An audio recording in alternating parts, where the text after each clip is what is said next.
Hey everyone, welcome back. I'm Rick Fussell and this is the Ingrain Workshop. In today's video, we're going to be building the ultimate crosscut sled. Last video, I was building some tri-squares and I busted out my old crosscut sled. I've been using this sled for the last 10 to 15 years and it's time for an upgrade, but not just any upgrade, the ultimate upgrade. We're going to be building this. This is coming up next here at the Ingrain Workshop.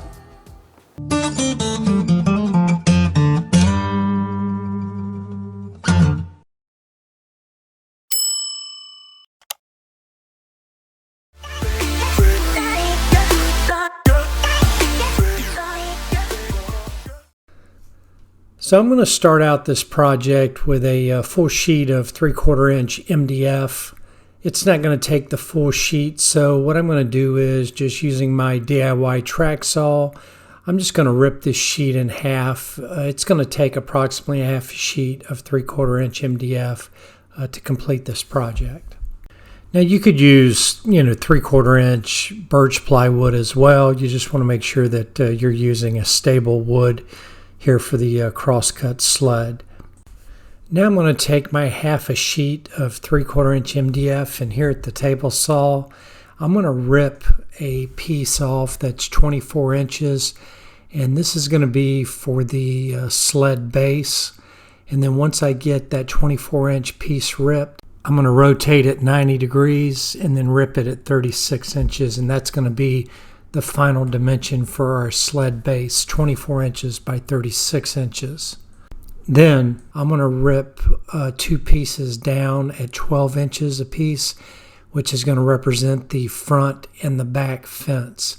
And once I get those pieces ripped, I'm going to rip them again in half, leaving me with 6-inch pieces, because the front and the back fence are going to require 1.5 inch thickness of material. So we're going to have to rip these in half and then glue those up to get to the proper thickness we're going to need for the front and the back fence. Moving over to the miter saw, I'm going to start ripping down the fence material to its final length. I had mentioned earlier that the sled is 24 inches by 36 inches. I'm going to cut the fence material down to 35 inches. That's going to leave me a 1/2 inch gap between the end of the fence and then the actual end of the sled. So now we have the base cut to the final length and width. It's 36 inches by 24 inches, and then we've rough cut the front and back fence. For the front and back fences, we're going to make those 1.5 inches thick. So what we're going to be doing is gluing up 2 3/4 inch pieces. Right now the front and back fences are only cut to only rough cut. What we'll do is, once we glue them up and get them out of the clamps, then we'll take and join the edges and cut them down to their final lengths, which should be, for the front fence, 35 inches long by 4 inches wide or high, and then for the back fence, 35 inches long by 6 inches high or wide. And then this way we don't have to worry about the alignment during the glue up process. We can just glue them up and then worry about cutting them down to their final lengths and widths after they're glued up. Next, I had to cut out a template for the back fence. I used 1/4 inch plywood here, and I'm cutting out as much as I can here at the table saw. And then once I get that cut out, I'll move over to the band saw to cut out the radiuses and the curves. Your back fence generally needs to be a little bit thicker, because you will be cutting your sled completely in two, and it just adds some rigid stability to the sled. So once I get it cut out here at the band saw, I'll move over to the random orbital sander and just clean up the edges, and then using double-sided tape, this is what I'll use as a router template to actually route out the back fence.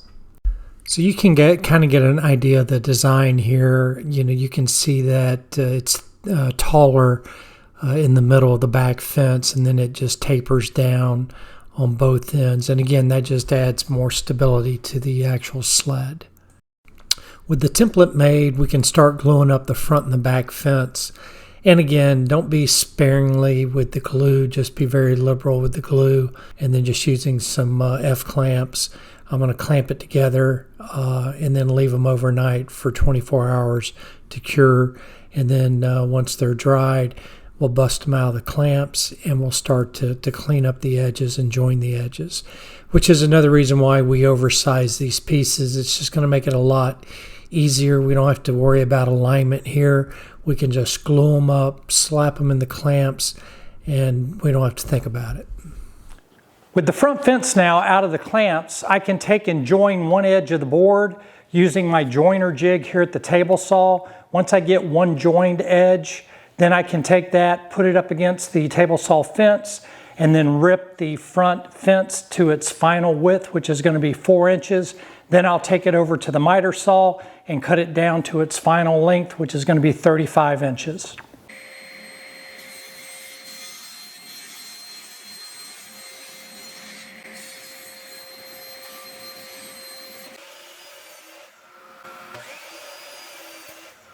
Now with the front fence cut down to its finished length and width, we can now turn our attention to the back fence. So what I'm going to do for the back fence, I've got it out of the clamps now. It's ready to be cut down to its final length and width. We're going to take our template using double-sided tape. I'm going to fasten it on top of the back fence, and then I'm going to take it over to the bandsaw and I'm going to cut out the majority of the excess, leaving about a 1/16 to an 1/8 inch proud over the template. And then we can take, once we get the excess cut out at the bandsaw, we'll go over to the router table using a flush trim bit and we'll finish the finish cut for the back fence.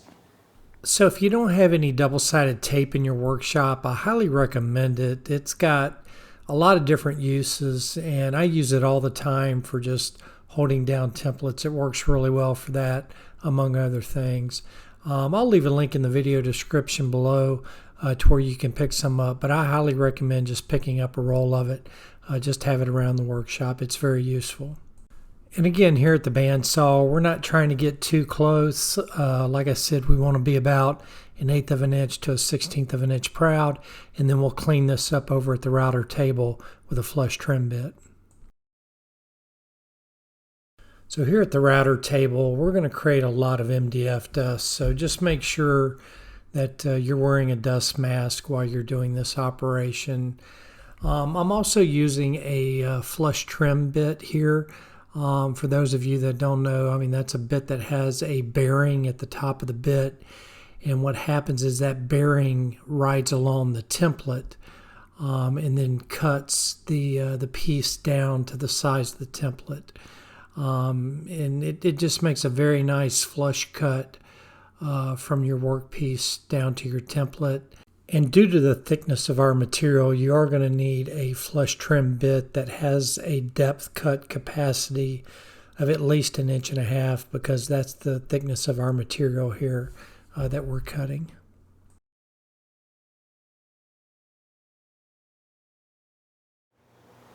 So now you can kind of get an idea of how the sled is going to look. We've got the base cut down to its final length and width. We've got the front fence and the back fence now cut down to their final lengths and widths. So the next thing we're going to do is apply a black laminate to both the base, the front fence, and the back fence. So the next thing we're going to do is cut down the covering that we're going to put over the MDF for the crosscut sled.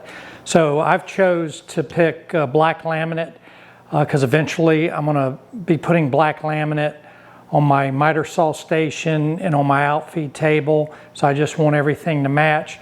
So what I'm going to do is right now I'm going to cut the black laminate. So I should be able to get both the top and the bottom of the sleds out of this 24-inch piece here.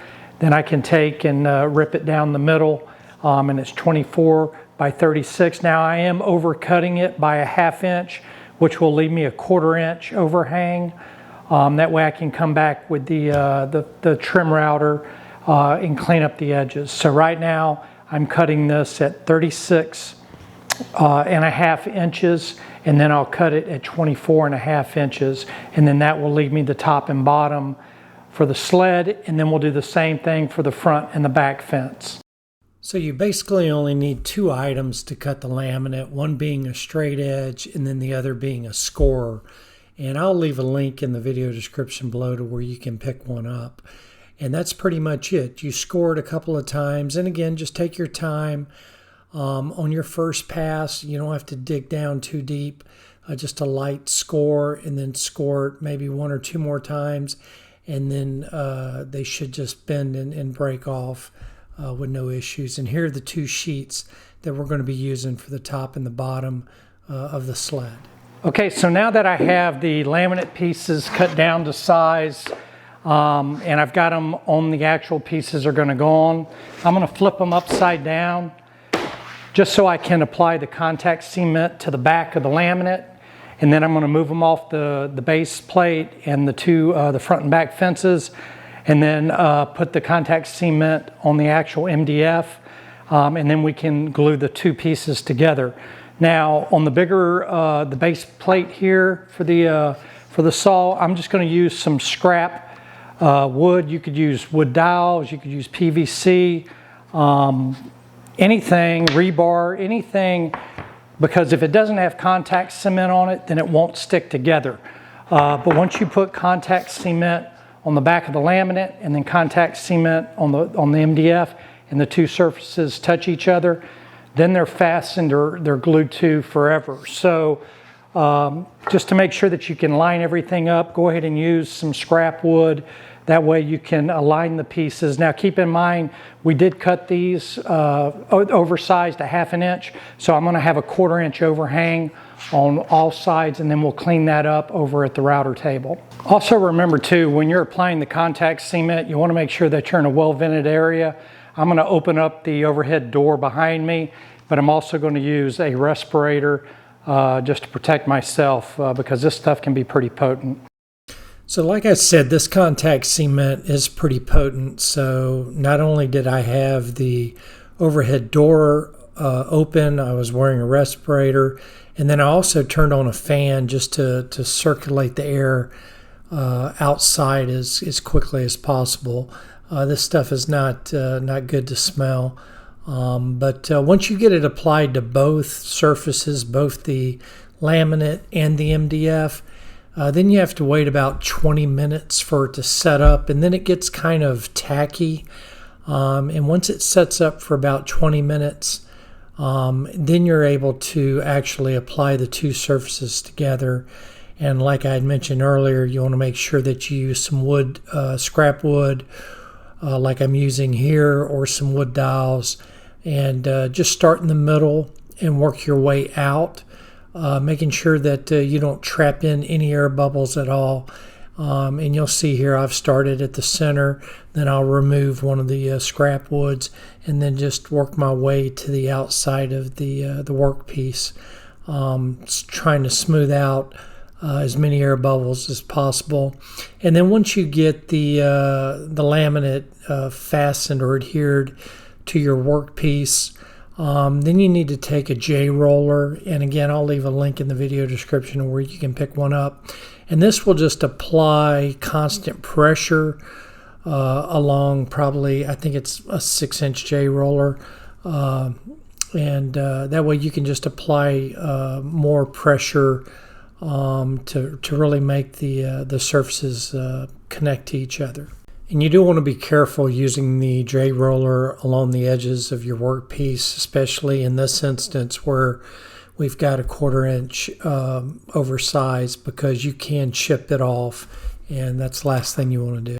So before we apply the laminate to the other side of our workpieces, I need to move over here to the router table, again with a flush trim bit, and just trim the laminate that's on the one side. We're just trimming off that 1/4 inch overhang that we had. And once I get this one side cleaned up, then we can apply the laminate to the other side.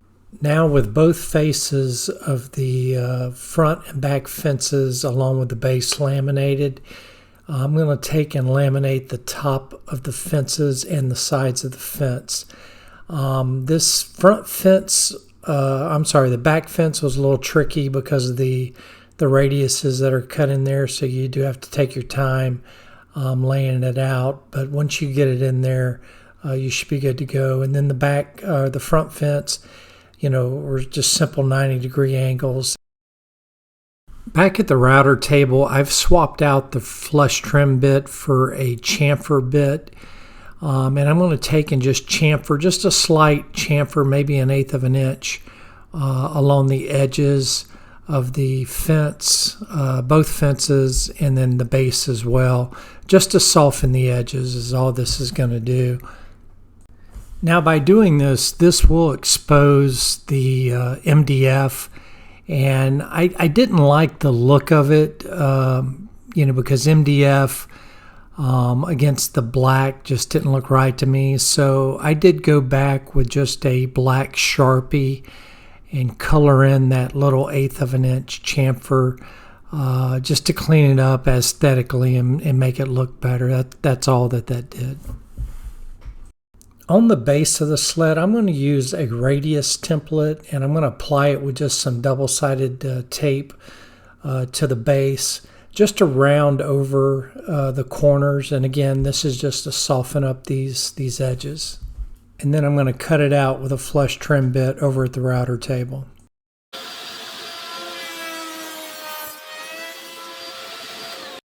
So now with the radiuses cut on the corner of the base, I'm going to swap out my router bit back to the chamfer bit, and I'm going to cut a chamfer on both sides of the base. And I am going to cut a little deeper chamfer than I did for the fences. I think for the fences I cut maybe an 1/8 inch chamfer. Here on the base I'm probably going to cut maybe a 1/4 inch chamfer.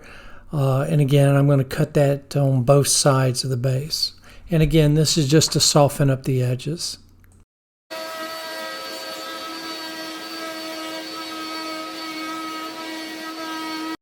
And this is the base with the rounded corners and the chamfered edges. And I think it really just cleans it up and makes it look real nice. Now it's time to work on the stop block. I'm going to use a piece of leopard wood here, and you can see me marking the top of the fence with the stop block, just so I'll know where to cut my miter. I'm going to have a mitered cut here, and then that's going to 90 degrees over the actual top of the fence. This way the stop can slide down the fence and then over the top. That way when I put the tape along the top of the fence, I'll be able to read the tape right from the stop block. And here I'm just adding 3/4 of an inch, measuring 3/4 of an inch up from the line which indicated the top of the fence, and this will be the actual thickness of the horizontal piece that's going to go across the top of the fence, and that's where I'm going to make my miter cut. At the table saw, I'm going to tilt my blade to 45 degrees, and that's what I'm going to use to cut this miter. And then I'm going to bust out the old crosscut sled and cut the miter on the stop block, and I'm going to have to cut the miter on both the horizontal and the vertical piece. Now I'm going to use double-sided tape to glue or to clamp the two pieces together. I'm going to use both wood glue and some CA or super glue. Since I'm not really clamping it, the tape is going to be the clamp, and then the fact that I'm using the CA glue is going to help dry it faster and give the wood glue time to set up. Next, I need to cut a dado for some T-track in the front fence. The T-track is 3/4 of an inch by 3/8 of an inch high, and I've got a dado stack set up in the table saw at those same dimensions. And then I'm going to rip a dado through the front fence. Now you want to make sure that the height of your dado or T-track is so that the blade will not cut through the track. The maximum cutting height of my blade with the sled is 2 1/4 inches, and the bottom of my T-track is set at 2 1/2 inches. So there's no way that the blade's going to cut through the T-track. So with a rubber mallet and some 1/2 inch plywood, I'm just going to insert the T-track into the dado that we just cut.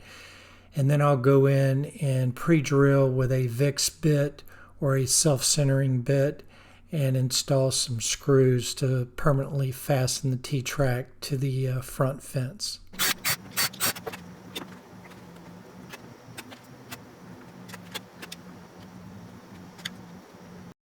Next, we're going to lay out on the base the location of two T-tracks. I'm going to have two T-tracks for hold down clamps, and then I'm going to mark the center of the base, and that's where our zero insert is going to go. And then we're going to cut that all out with a router and a collet. I'll show you how we're going to do that next.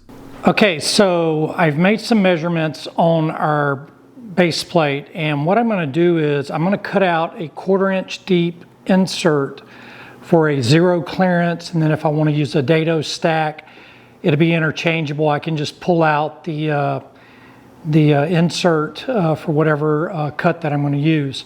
I'm going to make it 3 inches, and the length I'm just going to terminate both ends underneath the back and the front fence. So in order to make this cut, I'm going to be using my router, and I've got a 3/4 inch collet on the inside of the router, and then I've got it set to a depth of a 1/4 inch. And then what we'll do is I'll use double-sided tape. I've cut some 1/2 inch MDF just to make the template for the insert. And what I'll do is, using double-sided tape, I'll stick it down to the base plate top, and then using the 3/4 inch collet with a 3/4 inch straight cut bit, we'll plunge in here and route this out and route it down to a depth of a 1/4 inch. And then that will allow us to be able to insert different zero clearance inserts, whether it's for a dado stack or just for a regular full kerf 1/8 inch blade. And then I'll also use the same 1/2 inch MDF with two-sided tape just to set up a straight edge, and that way I can route two 3/4 inch grooves for our T-track, and we'll be able to use this T-track for hold down clamps for our material on the base plate. So that's what I'm going to do next. So I'm just using some scrap 1/2 inch MDF here, and then again two-sided tape just to lay out the zero clearance insert area, and I'm going to be routing it out 1/4 inch deep. You do have to keep in mind that the collet that's on the router cuts 1/8 inch larger. So you can't just lay this out like I had mentioned earlier, I think 3.5 inches wide. You had to allow for the collet that's on the router. And then I should note too, I mean, you can see here, this is going to throw out a lot of dust, so you need to make sure that you're definitely wearing a dust mask or a respirator. This stuff is just real nasty. But it's an easy way though to route this out. And then I do have a corner chisel. I think I picked that up at Temu, and you just hammer it down to square up the corners that the router or the router bit leaves a rounded or radius corner, and just squares up that corner. So then when you do make your template, you're just making a square cornered zero clearance or dado insert. So for my insert, I just used some 1/4 inch ply and then just cut two half circles at the end of each one, just for a finger hole to get them out, and it fits perfect. And next thing I'm going to do is start cutting out the grooves for the T-track. And I believe I situated the T-track, 8 inches on either side of the center of the sled. And that's going to give me enough room to use those for hold down clamps. Now when I squared up the groove for the T-track slots, I only squared up one end, and that's the end where the front fence is going to be. On the other side where the back fence is going to be, I'm going to have to leave that radius in the groove because you want to be able to access it to be able to insert your bolts for your hold down clamps. So you are going to need access to that T-track, and that's why I left that at a radius. So as far as securing the T-track to the base of the sled, I just used super glue and then just hammered it in. You're not going to be able to use the factory or the T-track screws because they're just too long, and if you screw them in, you'd screw them right through the base of your sled. So I just super glued these in, and I think that should be fine. If not, I will probably look to see if I can find some shorter screws, but the screws are going to be pretty small, and I think just super gluing it's probably going to be the best way to fasten them down. Now I've got a layout for the inserts that need to go on the back fence and the front fence. So I've got the fences kind of where they're going to be on the base, and I'm just aligning them and marking the location of the actual inserts. So there is one insert that's going to go on the front fence, and then there are two inserts that are going to go on both sides of the back fence. And then on the back of the front fence, I'm going to put a stop block and paint it red, and that's, for in case, just so you don't put your hand back there and cut through your hand. I'm going to cut out the inserts for the front and back fences just like I did for the base, just using a 1/2 inch MDF template and a collet in my router. And I'm going to cut these out to a depth of 1/4 inch and then insert the zero clearance inserts. For sawdust purposes, we need to cut a rabbet on the bottom of the front fence. So I've just got my regular blade in here set at a depth of 1/8 inch, and we're just going to cut 1/8 inch rabbet here on the bottom of the front fence, and that's just going to give a place for the sawdust to go, and it won't throw off our work pieces when we go to use the crosscut sled. We're going to do something very similar for our stop block. We're going to cut a 1/8 inch chamfer on the bottom of our stop block and then on the two ends, because this stop block we'll be able to utilize it measuring and cutting from both sides. And again, this little 1/8 inch chamfer will just give the sawdust some place to go so it won't throw off our workpiece when we're measuring and making cuts. On the stop block, I'm going to need to drill out a 5/16 inch hole for our bolt to slide through our T-track. So I've measured up where the center of the T-track is going to be, and I'm making a punch here, and then I'm going to use a 5/16 inch brad drill bit over at the drill press to drill out this hole for our bolt.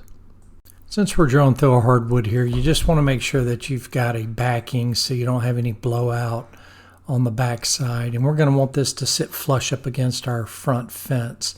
You can see the sawdust reliefs that we've cut in the bottom of the stop block, and this is going to allow the sawdust someplace to go. And then the T-bolt slides right in, and then the T-knob, and then it just fits right on the fence and fits snug. And I really like the sturdiness of having a hardwood stop block.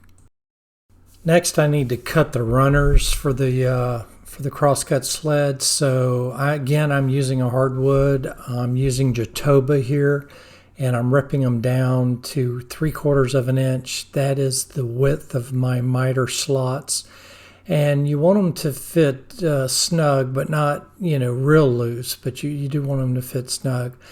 And then as far as the height goes, the height of the miter slot is 3/8 inch, and you want them to sit low, maybe a 32nd of an inch.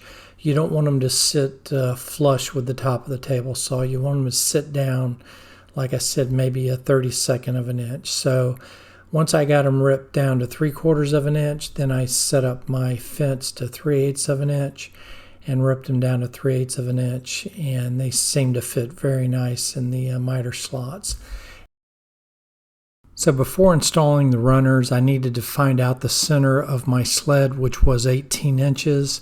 And then I needed to move my table saw fence to 18 inches. That way when I install the runners, they'll be set up to cut in the center of the crosscut sled. Then I inserted some pennies in my miter slots, and this is just going to lift up my runners. So they'll be maybe 1/8 of an inch proud of the top. That way I can put double-sided tape on them and fasten them to the bottom of the sled. You could use washers or dimes or anything just to raise the runners up. And again, double-sided tape seems to be the theme of this project. I'm going to use the double-sided tape here just to adhere the runners to the bottom of the sled, and then I'll come back and permanently fasten the runners with screws to the bottom of the sled. Now here, you want to keep the sled tight up against your fence. As you recall, my table saw fence is set at 18 inches. So it will cut, or the runners will be at the center of the sled. And then you just slowly lower it down until the adhesive tape makes contact with the bottom of the sled. And now your runners, should be temporarily affixed to the bottom of the sled. And then I can pre-drill and countersink for screws to permanently affix the runners to the bottom of the sled. Now it's time to permanently affix the front fence to the sled. I'm going to use a framing square to square it up and then measure 1 inch spacing along the back. And once I get that spacing and the clamps clamped down, I'm going to turn it upside down and then just pre-drill and countersink for 4 hole locations. For now, I'm only going to install screws on the 2 end hole locations. And then I'm going to do the 5-cut measuring method and then go back and install the remaining 2 screws. And then I'm going to do the same thing with the back fence. However, I'll go ahead and install all 4 screws into the back fence. Next, I'm going to cut a 45-degree chamfer along the edges of my blade stop. And then with it painted red, I'm going to use wood glue and CA glue and fasten it to the back of the back of the front fence of the sled. And finally, it's time for the inaugural cut. I'm virtually going to be cutting the sled in 2, and at the time I didn't realize my stop block was so close to the center of the cut. But fortunately, it was missed and crisis averted. And I love the smell of MDF dust in the morning. It just smells like victory.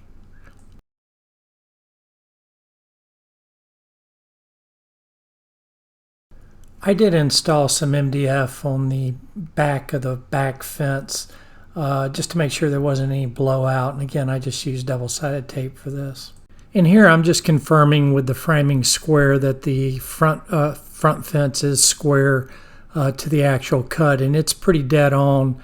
But I will go through the 5-cut method. I'll probably do a video on that next week, just showing you how to really dial in your front fence.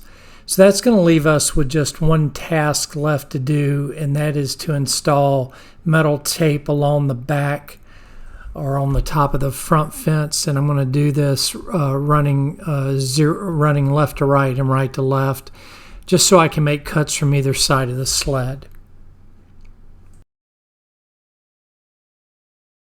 So with the metal tape installed, I'm just going to do a test cut here at 6 inches just to verify that I installed the tape accurately.